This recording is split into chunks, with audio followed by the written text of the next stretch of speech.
Hello, you can call me Doc. I'm a guru to the gurus, and in today's video we're going to find out how you can get your students results. And I have multiple avenues that will allow you to really adhere to the student rather than just one size fits all. We're talking no man left behind. Yes, so as your personal guru, I'm going to show you how you can fulfill your promises and your students experience success. Whether that's making money or getting a girlfriend, losing weight, the whole nine. Whether you teach as a guru, or you just consider yourself a guru, or sometimes even an up-and-coming guru, you're in the right place. So first of all, here you are. You're a guru. You feel you need to constantly know everything, even though behind closed doors you're Googling things all day and watching YouTube videos and copying and pasting, regurgitating the information in an attempt to fulfill your high prices. See, sometimes you were thrusted into that guru limelight a little too prematurely, and you're lacking the wisdom. But then the money is flooding in faster than Niagara Falls, and you are not thinking clearly. Now, first off, you need to understand that your initial success, although legitimate, may not be duplicatable to your students. For instance, if you were a specialist in something and you sold the blueprint to other specialists in that field, and now you're selling the dream. Your students will sometimes not have any specialties. So here's how you do this, okay? Look at this staircase here, okay? This is a graph that looks like a staircase. This staircase represents business models from easiest to hardest, okay? And it's also less time, less money, up to very difficult to do. You need more money, you need more time, etc. So we have agency down here. This is the easiest. Then domaining, then ebooks on Kindle, then TikTok affiliate, then a Facebook fan page, YouTube launch jacking, YouTube channel, Instagram e-com, ClickBank vendor, email marketing, Warrior Plus launches, CB launches, JBZoo launches, high ticket webinars, paid ads, okay, and then industry SaaS, and then very, very hard stuff. Now the problem is that a lot of gurus, they're teaching very, very difficult things that they're very good at that point. But again, they're making it sound much easier to do, and therefore there we have the problem. So the great thing for you to do is for you to have some case studies of you actually making money with these things, and hopefully it's an ongoing, full-time thing you've got going with some of these. Like for instance, if you're really good at running an agency, or really good at domaining, or really good at ebooks. These methods are incredibly easy, okay, compared to those. For instance, how many email marketing courses do you see online? There's quite a few of them. Now, of course, the guru is getting a lot of great results with email marketing, but there's a reason why email marketing is up there. I could put money on it that many of the people who study email marketing courses, they're not making any money with solos, etc.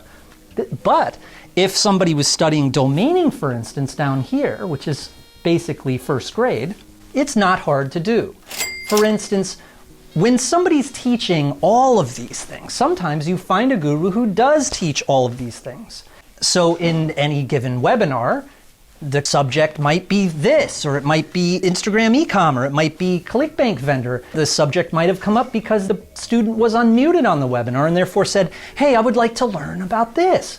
And so then the guru goes on for an hour about being a ClickBank vendor or running his YouTube channel, or doing YouTube launch jacking, which is basically a little bit easier than a YouTube channel, right? Of course, you're going to be ranking off of smaller keywords or brand names or something like that that is trending at that moment. That's why that is easier, right?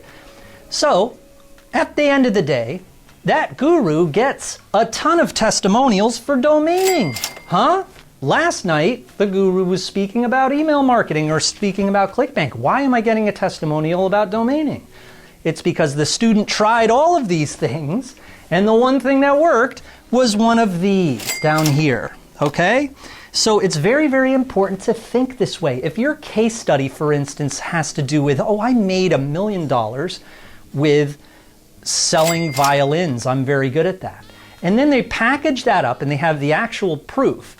And then the person gets in thinking that they're going to be able to make money selling violins, and they find out that they need to know all of these Italian words and Guarneri and Stradivarius and Storioni and all of these, history references, and they need to know about the wood, the stain, all of these things about a violin. They also need to know about auctioneering. Whoa, I didn't know it was going to be this hard. Do you see what I'm saying? So it's best for a guru, if they're going to be teaching marketing, and they know that they're going real wide and they're attracting people who are just starting out and have no specialties at all, the model should be something that is going to get them results, or at least they have a choice, or they have some type of option of whether or not they're going to be good at this or good at that. They might not even like doing that. That has something to do with it as well. Sometimes you can ask the student, and I recommend unmuting all of your students on a webinar. That's a great way to find out if you have guru-itis. If you unmute all of the students and they're all upset, you have onset of early guru-itis. And so ask them about themselves. What do they have a specialty in? Because if they have a specialty in, for instance, automotive repair, they might do great at this model, ClickBank Vendor. They could do a product based on their automotive expertise. If they're a veterinarian, they could maybe do a Kindle book down here, which is extremely much less moving parts than a ClickBank product, right? And they could do a product on dog training on Kindle. And they love what they do. And with a little bit of marketing help, a little bit of fusing a few of these businesses together, they could get a good book launch going. So that's part of the way that you can really get results. If you are unsure about the success of people, or if you're pushing it off onto your students and saying, well, hey, if you don't get results, you're not working hard enough.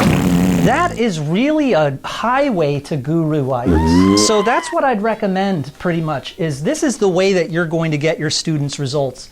Is it similar to a Montessori school rather than a Horace Mann public educational system, which we know is a one-size-fits-all, and therefore some students will be left out in the cold. Let's take, for instance, one of my subscribers, Bob. Bob is a guru, and he is feeling the effects of guru-itis. This is Bob's website.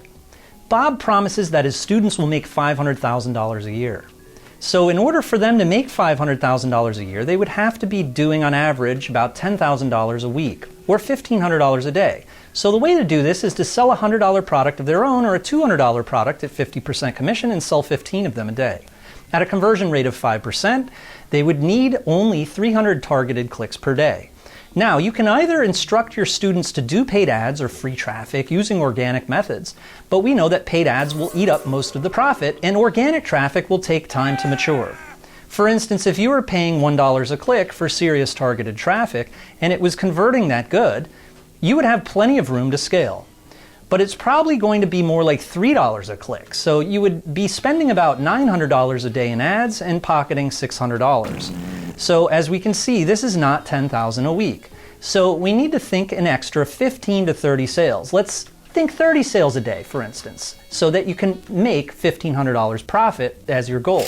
So we're shaping the entire playing field here, and we need to think bigger. This strategy needs to either be two things. If the reality is that the niche indeed needs $1 per click traffic to convert, then we either need a higher price point, which still converts the same, or spend more until those $100 profits add up to $1,500 a day. A few traffic sources would be natural cross promo, but not a solo, but traffic, and you probably would need a VA to make sure that this is consistent. But a real-life guru-to-guru cross-promo with real folks, this is basically very doable, but again, as I was saying, you would have to schedule it. Now, you could continue to go on the way you're going, but you're going to get a bad case of guru-itis. So you need to actually be making the money first, and then really thoroughly be able to prescribe this to your students who may not have the knowledge or even understand the terminology that you're talking about. So that was pretty much it. That was a great example, and I hope Bob does much better. I hope he can clear up his guru-itis. It's really starting to flame up. And I really hope to see you on more videos. I'm going to be teaching more of this and really getting you down into the nitty-gritty of all of these business models, and how not only you, if you are a guru who has made a heck of a lot of money, sometimes money isn't everything. It's knowledge. Knowledge is the real power. So I hope to equip you with that knowledge, and maybe it's best to start from the ground up so that you can really have some great case studies to show to other people. So we'll see you soon, and thanks for being here at Guru Hospital. I'm Doc Guru, guru to the gurus. I'll be your guru until you don't need me anymore. Make sure to subscribe, like, and comment if you have anything you want to say, and I will see you soon.